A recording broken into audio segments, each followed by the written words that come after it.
Hello friends, I am Vikram Singh and you are watching my YouTube channel। जैसे कि आप जानते हैं हमारी लेक्चर सीरीज का ये सेकंड पार्ट है। फर्स्ट पार्ट में हमने कवर किया था लाइफ प्रोसेसेस और उसमें हमने ह्यूमन फिजियोलॉजी के जो लाइफ प्रोसेसेस थे सबको वन बाय वन डिस्कस किया और साथ ही साथ हमने एमसीक्यूज भी सॉल्व करने की कोशिश की ताकि हमारी एक टाइप से रिवीजन हो पाए। तो उसी फैशन में हम हमारा next chapter that is control and coordination भी स्टार्ट करने जा रहे हैं और इसमें भी हम अपने कंसेप्ट्स के साथ साथ एमसीक्यूज को भी इन फोकस रखेंगे और मेरी कोशिश रहेगी कि आप इस टॉपिक से ज़्यादा एमसीक्यूज सॉल्व कर पाएँ और अपना डाउट्स को क्लियर कर पाएँ। तो चलिए स्टार्ट करते हैं next chapter that is control and coordination. तो आपने देखा होगा कि हमारी बॉडी जो है वो एक प्रॉपर वे में फंक्शन करती है, एक चेन रिएक्शन रहता है। जैसे आप किसी गर्म पैन को या किसी भी गर्म बर्तन को टच करते हो तो आपका हैंड रिवर्स पुल होता है। तो हम पढ़ेंगे कि क्या मैकेनिज्म होता है जिसके थ्रू हमारा एकदम से ऑर्गन जो है वो रिस्पॉन्स करता है किसी भी स्टिमुलाई को। तो कंट्रोल एंड कोऑर्डिनेशन जितने भी लिविंग ऑर्गेनिजम्स हैं वो एक रिस्पॉन्स शो करते हैं किसी भी स्टिमुलाई को। जैसे एनवायरनमेंट में कोई स्टिमुलाई जनरेट होगा देन उस स्टिमुलाई के रिस्पॉन्स में लिविंग ऑर्गेनिज्म एक रिस्पॉन्ड करेगा। तो इसी स्टिमुलाई के रिसेप्शन को और फिर एक रिस्पॉन्स जनरेशन को हम कहते हैं कंट्रोल एंड कोऑर्डिनेशन। तो पहले हम देखते हैं व्हाट इज स्टिमुलाई। स्टिमुलाई क्या होता है?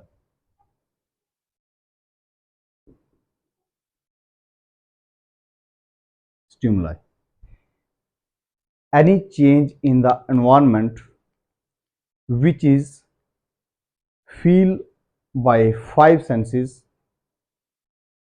of an organism is called stimuli। Environment में ऐसा कोई भी चेंज जो हमारी फाइव सेंसेस में से कोई भी एक सेंस उस चेंज को फील कर सके और उसके रिएक्शन में एक रिस्पॉन्स जनरेट करे, ऐसे चेंज को कहते हैं स्टिमुलाई। देन नेक्स्ट टर्म जो इंपॉर्टेंट है that is respond. Response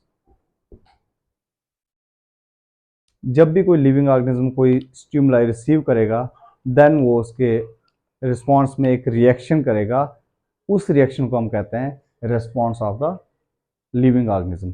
then दो और इंपॉर्टेंट टर्म्स रहेंगे इसमें that is receptor and effector. देखिए अब इनको एक प्रॉपर वे में समझते हैं। होता क्या है कि एनवायरनमेंट में कोई चेंज आएगा देन एक स्टिमुलाई जनरेट होगा। ये स्टिमुलाई लिविंग ऑर्गेनिज्म का रिसेप्टर रिसीव करेगा। रिसेप्टर सेल जो होगा वो स्टिमुलाई को रिसीव करेगा, देन सिग्नल कैरी करके जाएगा ब्रेन तक और ब्रेन से एक रिस्पॉन्स जनरेट होगा। देन ये रिस्पॉन्स आएगा इफेक्टर सेल तक, effector cell of organism, then वहाँ पे एक एक्शन होगा। तो इस पूरे वे से क्या होता है कि एक स्टिमुलाई जनरेट होता है, देन रिसेप्टर सेल्स रिसीव करेंगे, देन ब्रेन तक सिग्नल जाएगा, वहाँ पे प्रोसेस होकर एक रिस्पॉन्स जनरेट होगा, देन इफेक्टर सेल्स जो हैं वो रिएक्शन करेंगे। तो इस मैनर में लिविंग ऑर्गेनिज्म किसी स्टिमुलाई को रिस्पॉन्स करता है।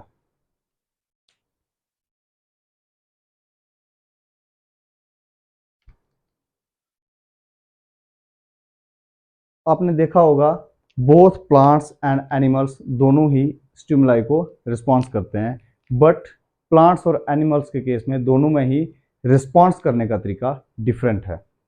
जैसे आप प्लांट्स में देखेंगे तो प्लांट्स में मेनली जो रिस्पॉन्स है that is through growth of the plant. But in animals के केस में अगर आप देखें तो यहाँ पे रिस्पॉन्स करने के डिफरेंट वेज हैं। वो ग्रोथ करके भी रिस्पॉन्स कर सकते हैं, इमीडिएट रिस्पॉन्स भी जनरेट कर सकते हैं, और डिलेड रिस्पॉन्स भी होता है। बट प्लांट्स के केस में रिस्पॉन्स स्लो होता है, क्योंकि प्लांट्स जो हैं वो रिस्पॉन्स करते हैं थ्रू ग्रोथ। तो हम एक एक करके देखेंगे control and coordination in plants, then हम नेक्स्ट टॉपिक में कवर करेंगे control and coordination in animals. तो चलिए स्टार्ट करते हैं control and coordination in plants. Plants के केस में आप सब जानते हैं कि नर्वस सिस्टम एब्सेंट होता है, nervous system is absent.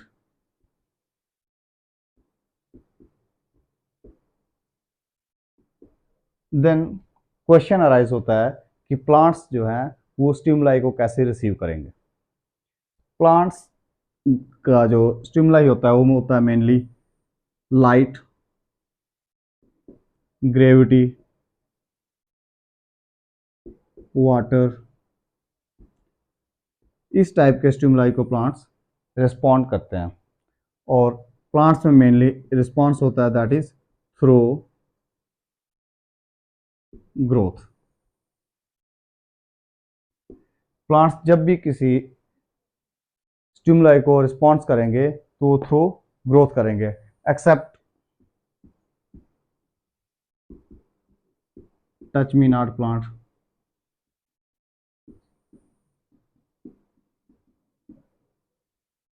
Touch me not plant, mimosa pudica. इस प्लांट के केस में रिस्पांस जो है वो डिफरेंट वे से होता है, जिसमें प्लांट का टर्बुलर प्रेशर चेंज होता है, वो हम आगे पढ़ेंगे। बट मेनली जो प्लांट्स हैं वो रिस्पॉन्स करते हैं थ्रू ग्रोथ। बिकॉज प्लांट्स में नर्वस सिस्टम तो एब्सेंट है, तो प्लांट्स में क्या रहता है कि इसमें एक हार्मोन्स रहते हैं, हार्मोन्स होते हैं जिन्हें कहा जाता है phyto hormones. Phyto hormones plants के केस में जब भी प्लांट्स कोई स्टिमुलाई रिसीव करेंगे तो इनमें हार्मोन्स रिलीज होंगे जिन्हें कहा जाता है फाइटो हार्मोन्स। देन ये फाइटो हार्मोन्स जो है वो ग्रोथ में हेल्प करेंगे और एक रिस्पांस जनरेट होगा। तो हम देखेंगे कि प्लांट्स में कितने टाइप के फाइटो हार्मोन्स होते हैं। तो जनरली प्लांट्स में 4 टाइप्स के फाइटो हार्मोन्स हैं, दैट इज ऑक्सिन, जिबरलिन,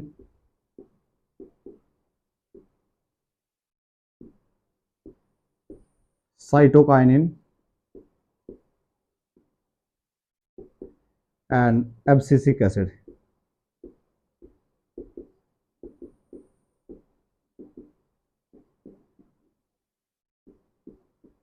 तो ये 4 टाइप के प्लांट हार्मोन्स हैं जो प्लांट्स में स्टिमुलाई को रिसीव करने के बाद एक रिस्पांस जनरेट करते हैं, जिनमें से पहले 3 हार्मोन्स जो है इन्हें ग्रोथ प्रोमोटर कहा जाता है, growth promoters.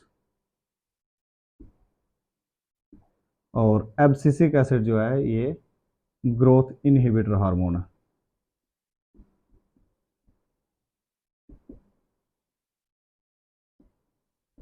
Which means auxin, gibberellin और साइटोकाइनिन हार्मोन्स प्लांट में ग्रोथ को प्रमोट करने में हेल्प करेंगे, बट एब्सिसिक हार्मोन जो है वो ग्रोथ इनहिबिट करने में प्लांट में हेल्प करता है। तो चलिए वन बाय वन हम चारों फाइटो हार्मोन्स को पढ़ते हैं। First phyto hormone is auxin. Auxin is found at the tips of roots and shoot. तो ऑक्सिन कहाँ पाया जाता है? At the tips of root and shoot. Then next one is auxin का फंक्शन क्या है? तो auxin phyto hormone is growth promoter, which means it helps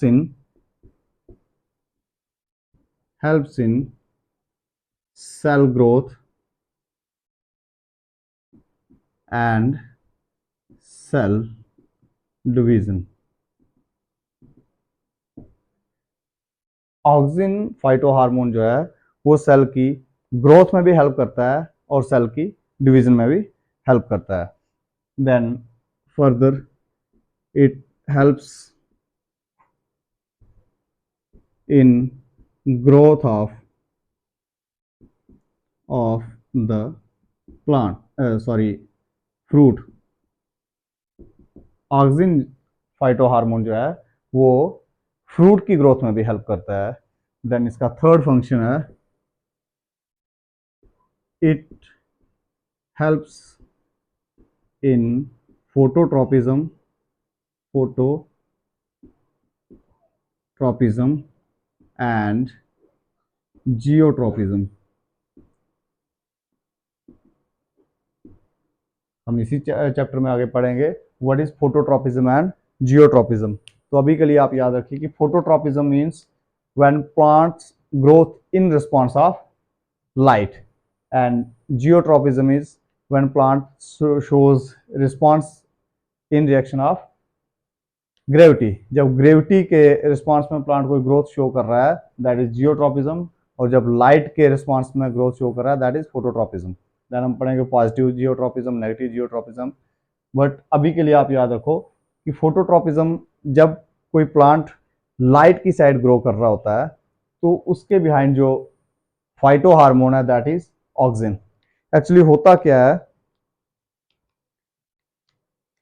अगर ये एक प्लांट है और इस साइड से सनलाइट इस पे इंसिडेंट कर रही है, देन होगा क्या कि जो पोर्शन लाइट की साइड है इस साइड पे सेल डिवीजन लेस होगी, बट जो शेडो जोन है वहां पे सेल डिवीजन बड़ी ज़्यादा होगी, और अल्टीमेटली क्या होगा कि ये प्लांट जो है ये लाइट की साइड बेंड कर देगा. That is positive geotropism. और ये सेल डिवीजन जो एक्स्ट्रा सेल डिवीजन है इस साइड पे शेडो जोन में, ये एक्स्ट्रा सेल डिवीजन करवाने में कौन इंपॉर्टेंट रोल कर रहा है, दैट इज ऑक्सिन. देन आज के टाइम में synthetic auxins, synthetic auxins agriculture और हॉर्टिकल्चर में यूज किए जाते हैं ताकि एक फास्ट ग्रोथ हो सके प्लांट्स की और फास्ट रिजल्ट्स मिल सकें फार्मर्स को.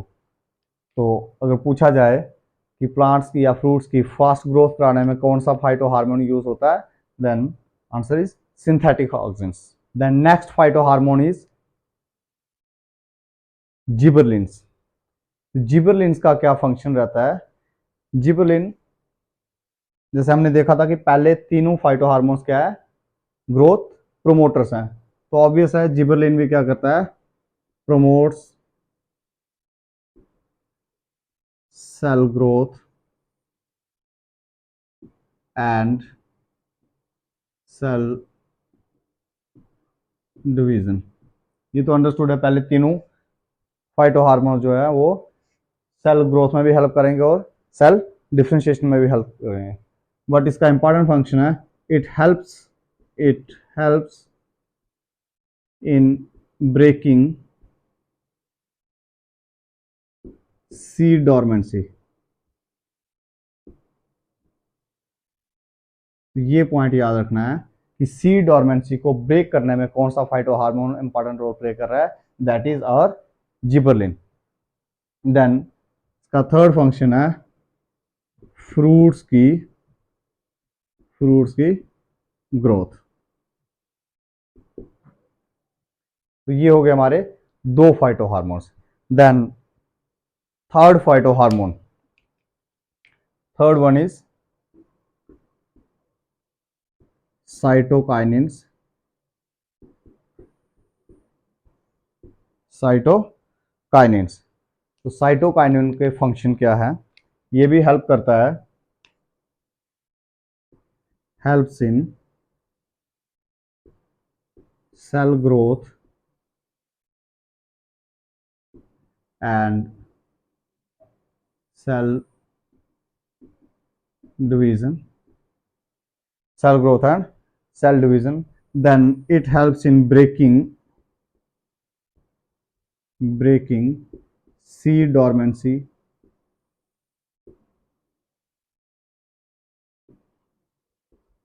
Third one is it delays ageing in leaves, ये इंपॉर्टेंट फंक्शन है इसका, delay ageing in leaves, leaves में एजिंग को डिले कर देता है। देन फोर्थ इंपॉर्टेंट फंक्शन है इसका, it helps in opening of stomata, opening of stomata. And fifth और इंपॉर्टेंट फंक्शन है इसका, हेल्प्स इन फ्रूट ग्रोथ। तो ये हो गए हमारे तीन phyto hormones. Then last phyto hormone that is abscisic acid which is growth inhibitor, और उसके जो फंक्शंस हैं वो पहले तीनों फाइटो हार्मोन्स के अगेंस्ट हैं, इसके अपोजिट फंक्शंस प्ले करता है एब्सिसिक एसिड। तो एब्सिसिक एसिड के फंक्शन है growth inhibitor, then second function है इसका, it promotes seed dormancy, promotes seed dormancy. ने साइटोकाइनेंस के केस में देखा था, जिबरेलिन्स के केस में देखा था, वो दोनों फाइटो हार्मोन्स क्या कर रहे थे, वो सीड डॉर्मेंसी को ब्रेक कर रहे थे। मींस सीड डॉर्मेंट स्टेट में ज़्यादा टाइम तक नहीं रह सकता जब उस पर साइटोकाइनेंस या जिबरेलिन एक्ट करते हैं। बट एब्सिसिक एसिड जब सीड पे एक्ट करेगा तो ये सीड की डॉर्मेंसी उसको डॉर्मेंट स्टेट में कर देगा ज़्यादा से ज़्यादा टाइम तक। देन इसका थर्ड फंक्शन है, it helps in closing of stomata, closing of stomata. Abscisic acid stomata को क्लोज करने में हेल्प करता है, ये गॉड सेल्स का टर्गुलर प्रेशर को बढ़ा देगा और स्टोमेटा क्लोज हो जाएगा। Then it promotes wilting, wilting of leaves, leaves के मुरझा जाते हैं उसको प्रमोट करता है। एंड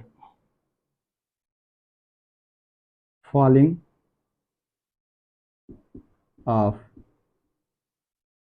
लीव्स, जैसे पतझड़ के मौसम में पत्ते झड़ना स्टार्ट हो जाते हैं तो उसके पीछे रीजन रहता है एब्सिसिक एसिड। जब एब्सिसिक एसिड बढ़ जाएगा तो ये क्या करेगा, ये प्रमोट करेगा फॉलिंग ऑफ लीव्स को।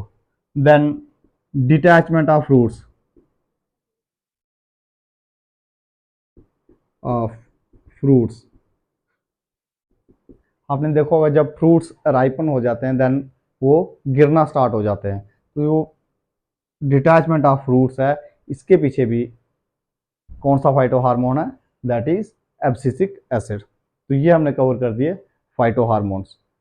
देन नेक्स्ट टॉपिक में हम देखेंगे प्लांट मूवमेंट्स, दैट इज कैसे फोटोट्रोपिज्म कैसे होता है, जियोट्रोपिज्म कैसे होता है, हाइड्रोट्रोपिज्म कैसे होता है। ठीक, तो ये डिफरेंट टाइप की जो प्लांट मूवमेंट्स हैं in response of different types of stimuli, that is light, gravity, water. ठीक, देन हम नेस्टीज देखेंगे, नेस्टिक मूवमेंट्स कैसे होती हैं, तो हमारा नेक्स्ट टॉपिक में रहेगा। इस टॉपिक में हमने कवर किया फाइटो हार्मोन्स कैसे इंपॉर्टेंट रोल प्ले कर रहे हैं in the control and coordination of plants. अभी तक हम देखते थे कि एनिमल्स में नर्वस सिस्टम है, देन एंडोक्राइन सिस्टम है, वो उसके through different type of responses show करते थे स्टिमुलाई को। बट प्लांट्स के केस में ऐसा नहीं है, प्लांट्स के केस में रिस्पॉन्स शो करने के लिए एक ही तरीका है, दैट इज ग्रोथ। जब प्लांट ग्रो करेगा उससे वो एक स्लो रिस्पॉन्स जनरेट करेगा किसी भी स्टिमुलाई के अगेंस्ट। तो इस टॉपिक में इतना ही। बाकी अगर आपको ये लेक्चर सीरीज़ अच्छी लग रही है तो प्लीज़ मेरे चैनल को सब्सक्राइब करें। ये बायोलॉजी की लेक्चर सीरीज़ ख़त्म होने के बाद हम फिज़िक्स को कवर करेंगे, देन केमिस्ट्री। तो मेरी कोशिश रहेगी कि आप नीट लेवल की तैयारी आपको 10th से ही स्टार्ट हो जाए और आप आज से MCQ सॉल्व कर पाए और कंसेप्ट्स को अच्छे से क्लियर कर सकें। Thank you.